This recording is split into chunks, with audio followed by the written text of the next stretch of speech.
Our mission is to promote economic justice, but really we've focused on land use and tenant rights for about the last, probably 10, 15 years. Tenant rights, healthy housing, and equitable development. And equitable development means development that benefits everybody who lives in the community, that has some sort of equity component. We work mostly in this Figueroa corridor area. The median household income is around $25,000.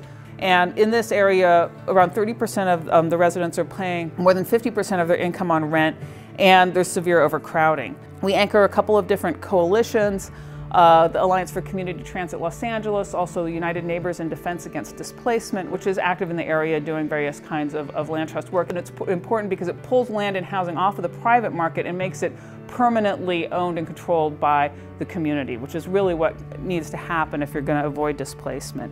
Something that was probably a little bit more innovative that SAJE helped get off the ground were community benefit agreements. And all of these community benefit agreements were done with a huge amount of input from folks who live here. So the coalition of nonprofits that got together to talk to developers to try to instantiate them would gather residents together, get a sense of what the residents wanted through charrettes exercises and things like that, and then be able to kind of translate that into developer speak of like, this is what you need to do for the community.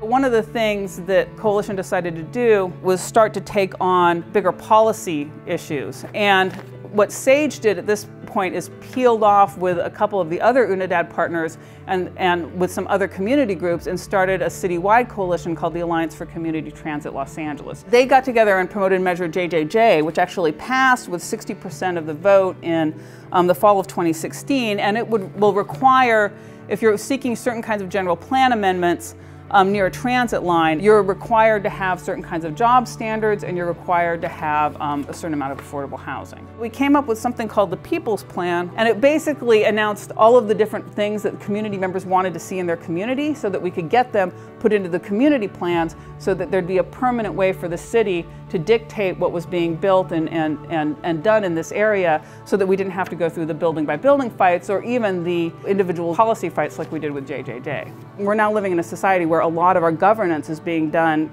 in a legislative route by these other private actors. While I think that in this individual instance, it's great to have nonprofits on the ground doing this work, I think we have to ask ourselves, like, as a society, do we want to see this kind of work outsourced to small private organizations funded by big capital through foundations that aren't ultimately answerable to the larger polity?